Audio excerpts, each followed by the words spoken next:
Euzubillahimineşşeytanirracim. Bismillahirrahmanirrahim. Elhamdülillahi Rabbil alemin. Ve sallallahu ve sellem ve baraka ala seyyidina Muhammed ve ala alihi ve sahbihi ecma'in. Allahümme allimna ma yenfa'na ve enfa'na bima allamtana ve zidna ilma ve elhikna bi ibadikas salihin.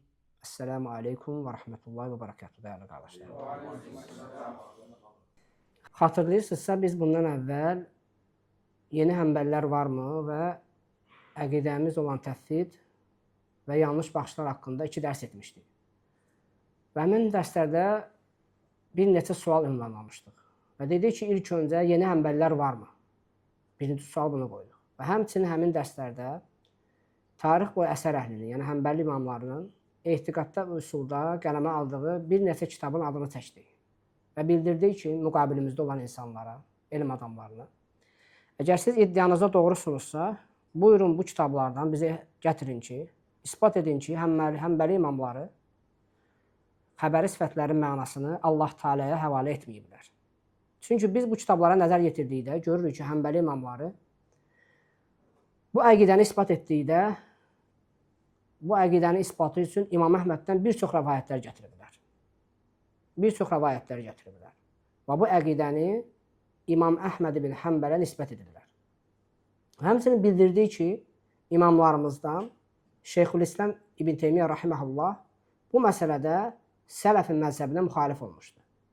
Və biz də bildirdik ki, xüsusən Azərbaycanda, Azərbaycan vaqiəsində yayılan əsas görüş, yəni insanlara sələfin məzhəbi kimi çatdırılan görüş, məhz Şeyxülislam İbn Teymiyyə rahiməhullahın görüşüdür. Və bildirdik ki, insanları bir görüşə bağlamaq, bir görüşə ilzam etmək və digər insanları azğınlıqda ittiham etmək bu zülmdür. Əksinə biz insanları bir alimin deyil, minlərlə alimin olduğu bir yola çağırırıq. Minlərlə alimin olduğu bir yola çağırırıq. Və bizim müasir alimlərimiz misal olaraq bunu nəyə bənzədirlər? Onlar deyirlər ki, məsəl üçün bir məkan var, bu məkanın əsli var və bu məkanın dirəkləri var. Təsəvvür edin ki, həmin məkanın 100-ə yaxın dirəyi var. Misal olaraq hər bir dirəyi alim olaraq alsaq, məsələn, bir dirək Qadabu Yalədir, bir dirək İbn Qudamədir, bir dirək İbn Nəcər Əl-Futuhidir, İmam Həccəğudir, İbn Muflihdir. Müxtəlif imamlarımızın adlarını qeyd edə bilərik. Yəni, bunları təsəvvür edək. Yəni, bu dirəklərdə hansısa bir meyilliyin, yanlışlığın yaranması heç də əsli məhv etməyi gərəkdirmir. Çünki bizim üzərimizə düşən, həmçinin həmbəli imamlar bu məsələyə yanaşıblar ki, əsas olan əsli qorunmaqdır. Və bu səbəbdən onlar Şeyxülislam İbn Teymiyyə rahiməhullahın sələfin məzhəbinə müvafiq olan görüşlərini nəql ediblər, onun sələfin məzhəbinə müvafiq olmayan görüşlərini isə tərk etmişdilər. Və bu, həmçinin, bayaq dediyim kimi, bizim imamlarımız bu məsələni, bu etiqadı İmam Əhməd ibn Həmbələ nisbət ediblər. Həmçinin biz bildirdik ki, təbii ki, bizim alimlərimiz bu etiqadı Quran və sünnətdən götürüblər. Ancaq bizim özümüzü məsad olaraq həmbəli məzhəbinə nisbət etməyimiz səmimiyyət baxımından daha doğrudur. Çünki biz özümüzü bir çərçivənin, yəni səmimiyyət çərçivəsinin içərisinə salmış oluruq.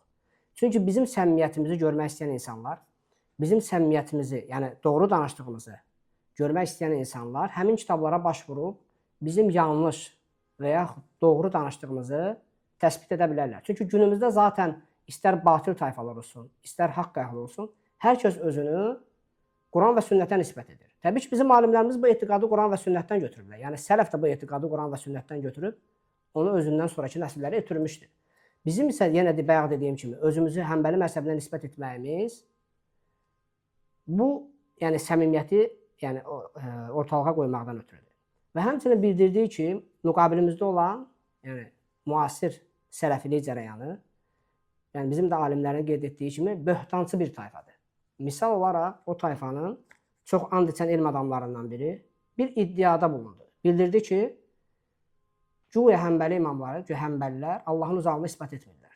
Və biz də heç olmasa həmbəli imamlarından, həmbəllərdən Allahın, Allah Teala'nın ucalığını isbat etməyən bir nəfərin adını çəkməsini istədi. Təbii ki, bu sualımıza cavab gəlmədi.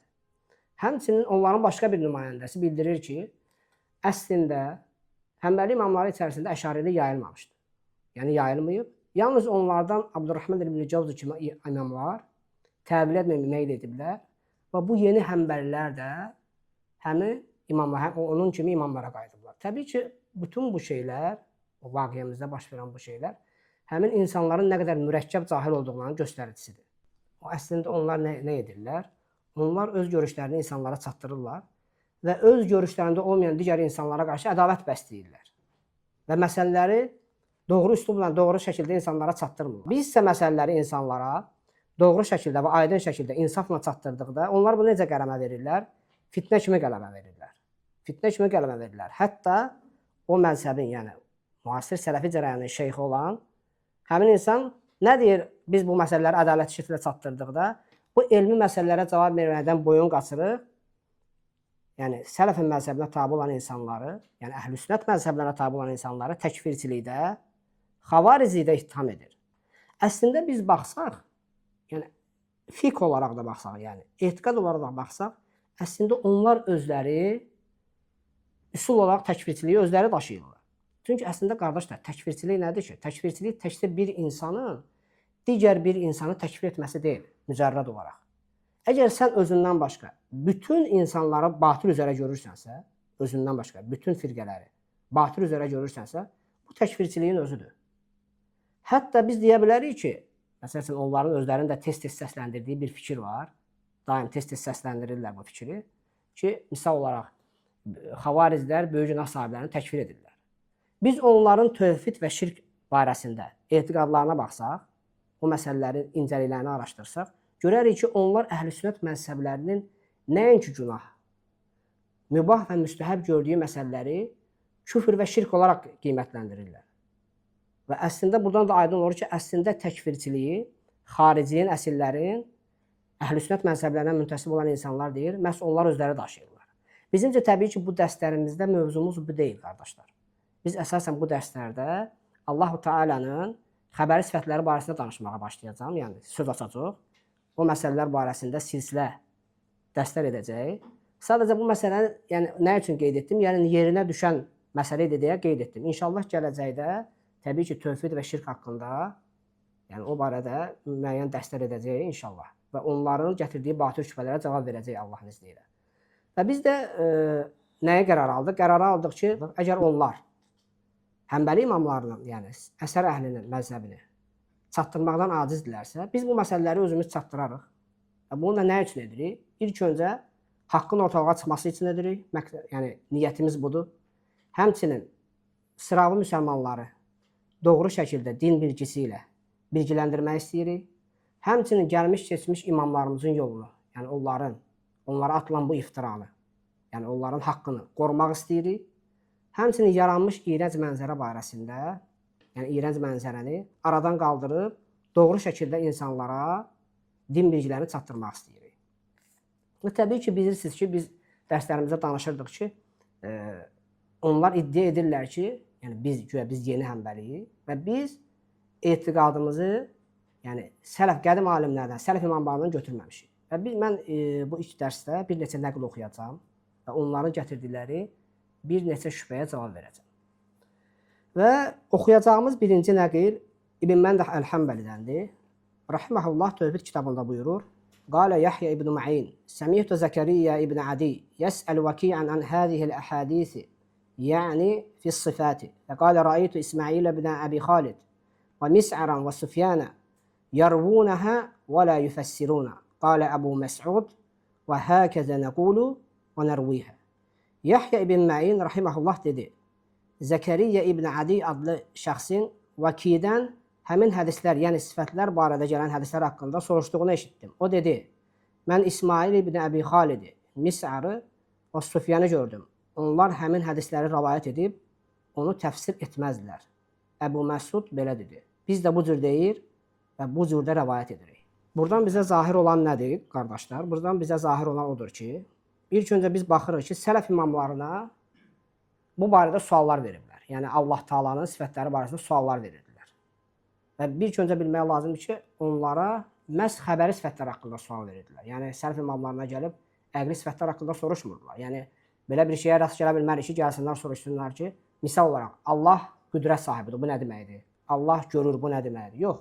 Məhz sələf imamlarından xəbəri sifətlər haqqında soruşurdular. Və sələf imamları da onlara nə bildirirdi? Özlərindən əvvəlki insanlardan gördüklərini deyirdilər. Və deyirdilər ki, onlar bu şeyləri rəvayət edərdilər və bunu təfsir etməzdilər. Və biz də bilirik ki, bir şeyi təfsir etmək üsula görə onun mənasını izah etməkdir. Və biz də görürük ki, onlar bu şeylərin mənasını izah etmirdilər. Yalnız bunu rəvayət etməklə kifayətlənirdilər və susurdular. Həmçinin Habələ ibn Məndəh rahimehullah həmin kitabda başqa yerdə buyurur: "Haddəsənə el-Valid ibn Muslim qala sa'altu Sufyan es-Savriyyə və Malik ibn Anas və Abdurrahman el-Awza'iyyə və Leys ibn Sa'd an hadihi el-ahadith allati ja'at fi ar-ru'yati və amsalha faqalu nu'minu biha və tumda ala ma ja'at və la nufassiruha." Valid ibn Muslim bizimlə danışıb dedi, bizə təhdis edib dedi: Süfyan es-Savridən, Malik ibn Anas'dan, Abdurrahman el-Avzai'dən, Leys ibn Saddan Allahı görmək və onun mislində gələn hədislər barəsində soruşdum. Onlar dedilər, ona iman edirik və onun üzərindən gəldiyi üzərə keçirilir. Biz onu təfsir etmirik. Yəni eyni qaydada, yəni bundan əvvəlki nəqildə oxuduğum kimi, eyni qaydada məsələləri nəql etmişlər və onu təfsir etməmişlər. Həmçinin digər bir rəvayətdə var. Süfyan es-Savri, Misr ibn Kəddən, İsmail ibn Əbi Xalid kimi sələf imamlarına uca Allahın gülməsi. Baxın qardaşlar, diqqət edin, yəni uca Allahın gülməsi. Bunlar hamısı xəbəri sifətlərdir. Qədəbini cəhənnəmin üzərinə qoyması.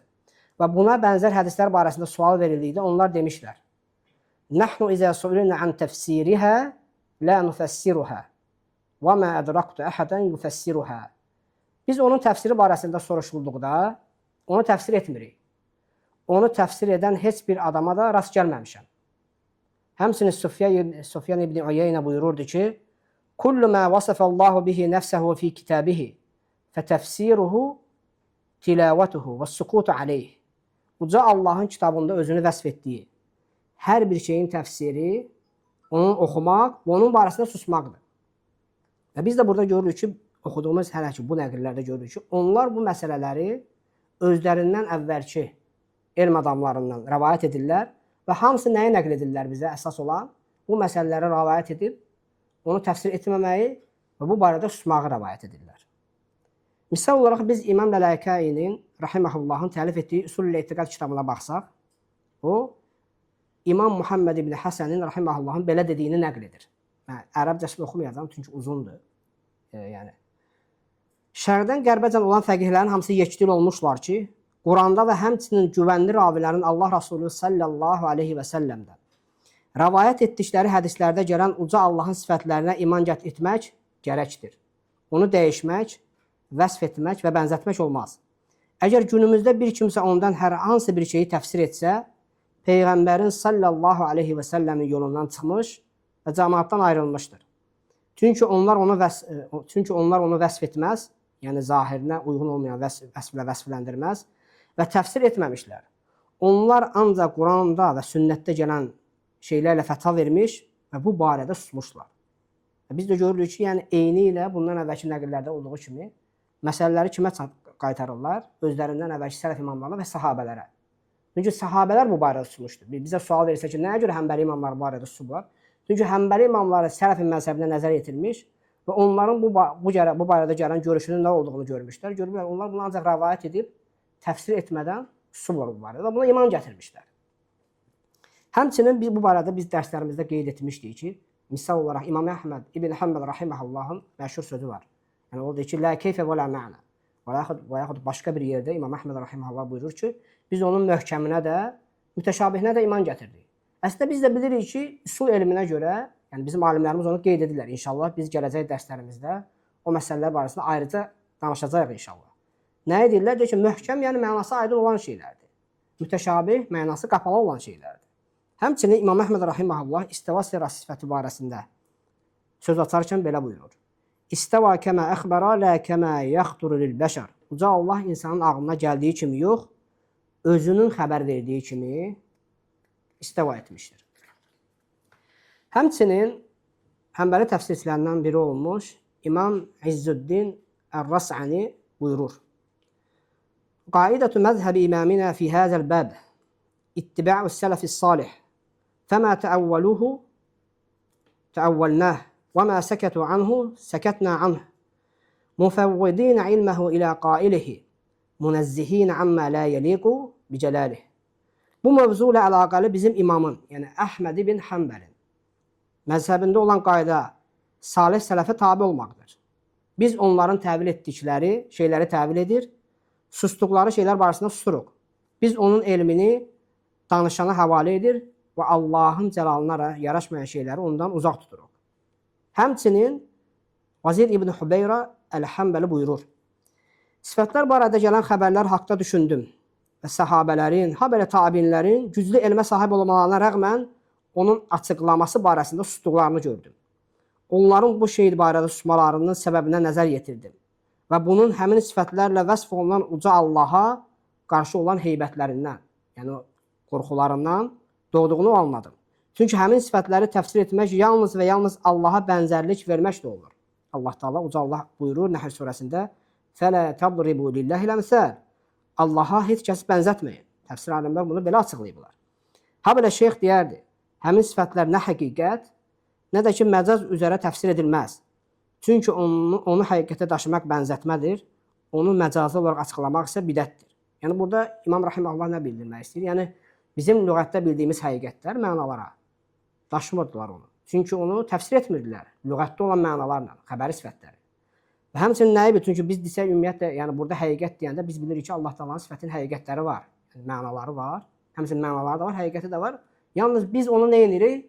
O şeyləri Allaha həvalə edirik xəbəri sifətlərdə. Yəni lüğətdə olan həqiqətlərə baş vurmuruq.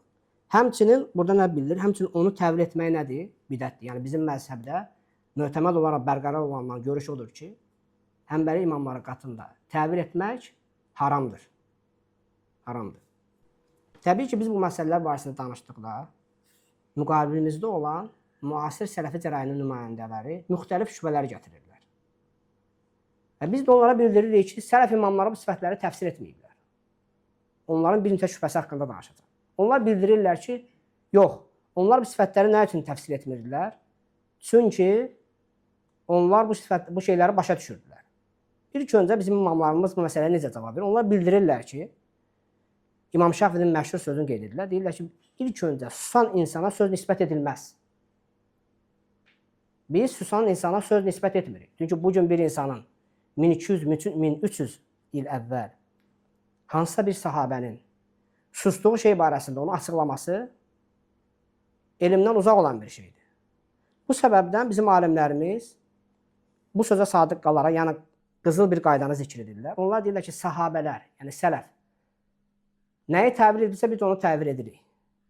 Nədə susublarsa biz də o şeylər barəsində susuruq. Həmçinin həmin şey bu mərsədə də deyiləcək. Biz deyirik ki, sahabələr bu barədə susublar. Nə üçün susublar? Çünki Allah və Rasulü onlara bu barədə heç bir şey açıqlamamışdı. Hətta biz misal olaraq götürsək ki, səhabələr nəyisə başa düşüblər bu şeylərdən. Məgər mücərrəd olaraq sahabənin nəyisə başa düşməsi onun bir şeyi doğru fəhm etməyidirmi? Biz buna bir neçə dəlillər verə bilər ki, xeyr, belə deyil.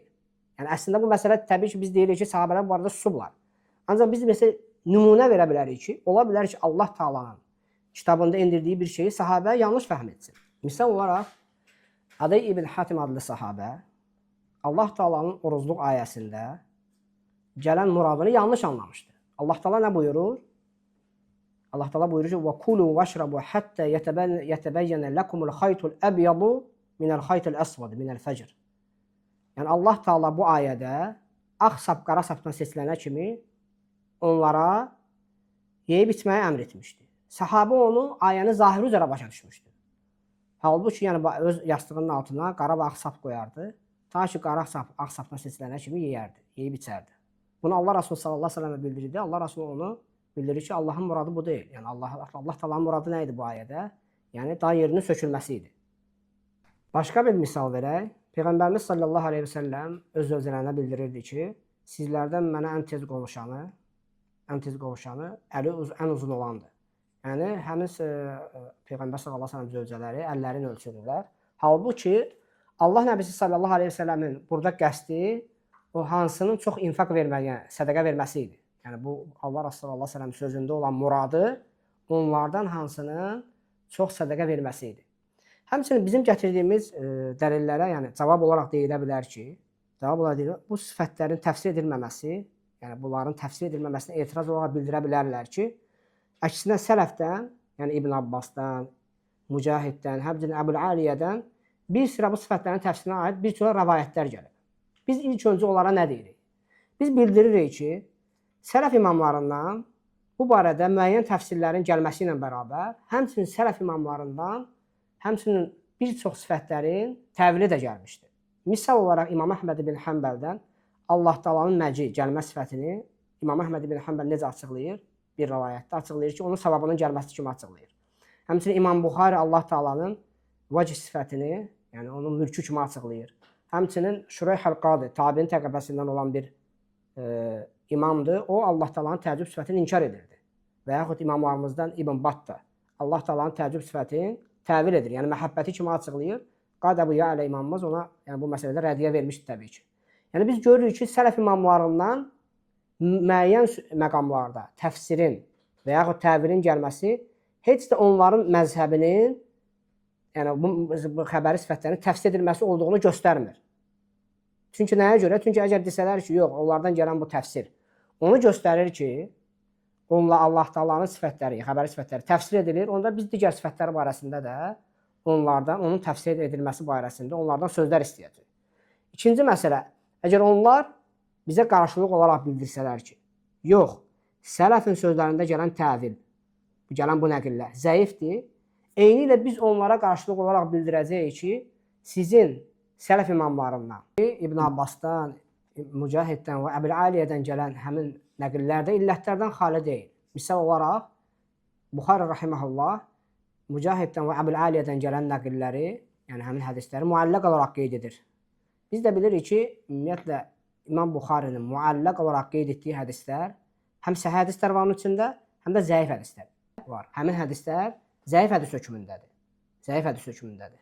Həmçinin biz deyə bilərik ki, misal olaraq, həm də bir açıqlama da verə bilərik ki, əslində sələfin, yəni əgər razılaşsaqsa onlar bu şeyləri açıqlama gətiriblər, açıqlayıblar bunu. Əslində onların gətirdiyi bu açıqlama, yəni onun lüğəti yönündən olan açıqlamalardır. Lüğəti yönündən o məsələn sözləri açıqlayıblar. Misal olaraq bizim imamımız Mər ibn Yusuf əl-Kərmi Əqavilü Siqat kitabında İbn Abbasın sözünə izah gətirib bildirir.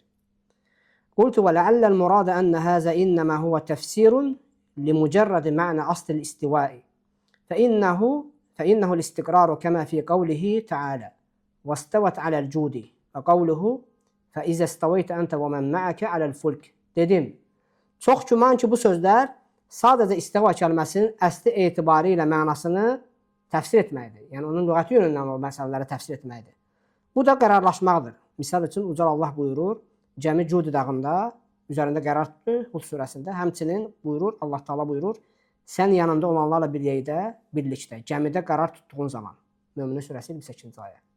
Biz də dəyərli qardaşlar, məsələn oxuduğumuz bu nəqillərdən, yəni oxuduğumuz nəqillərdən görürük ki, əslində sələfin məzhəbi heç də müasir sələfi cərəyanı bildirdiyi kimi onun mənalarını izah etmək deyil. Əksinə, sələf imamları Allah Taala'nın xəbəri sifətlərini iman gətiriblər, onları zahiri üzərə buraxıblar. İnşallah gələcək dərslərimizdə biz danışacağıq əslində bunu zahiri sözündən qəsd olunan nədir əslində.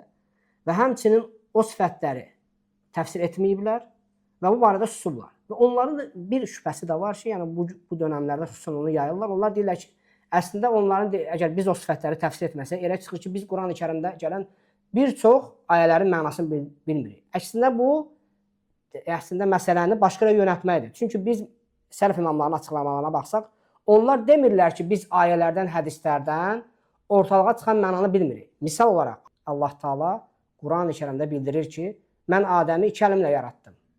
Və biz isbat edirik ki, Allah Taala Adəmi öz 2 əli ilə yaradıb.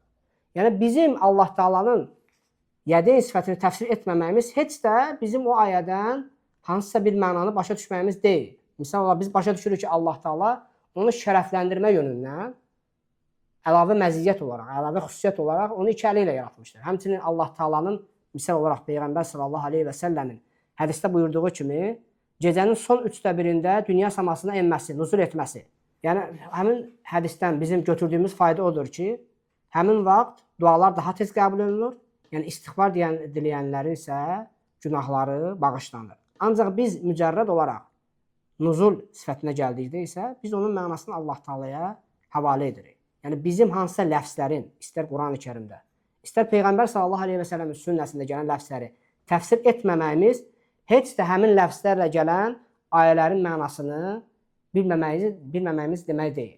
Yəni bu məsələyə diqqət etməliyik. Xüsusən o məsələni insanlara müasir dövrdə o şübhəni atırlar ki, onda elə çıxır ki, biz ayələrin mənalarını bilmirik. Yox, bilirik biz ayələrdən çıxan faydanı və mənanı bilirik. Sadəcə biz həmin ləfzlərin mənasını Allah Taalaya həvalə edirik və deyirik ki, bu sifətlərin mənasını yalnız Allah Taala bilir. Və biz də gördük ki, oxuduğumuz nəqillərdə həqiqətən sələfin məzhəbi heç də onların iddia etdiyi kimi həmin sifətlərin təfsir edilməsi deyil, əksinə bu barədə susmaq və onun mənasını Allah Taalaya həvalə etməkdir. İnşallah gələn dərs məsələləri yəni oxumağa davam edəcəm. Bu məsələlərə izah gətirməyə çalışacağam.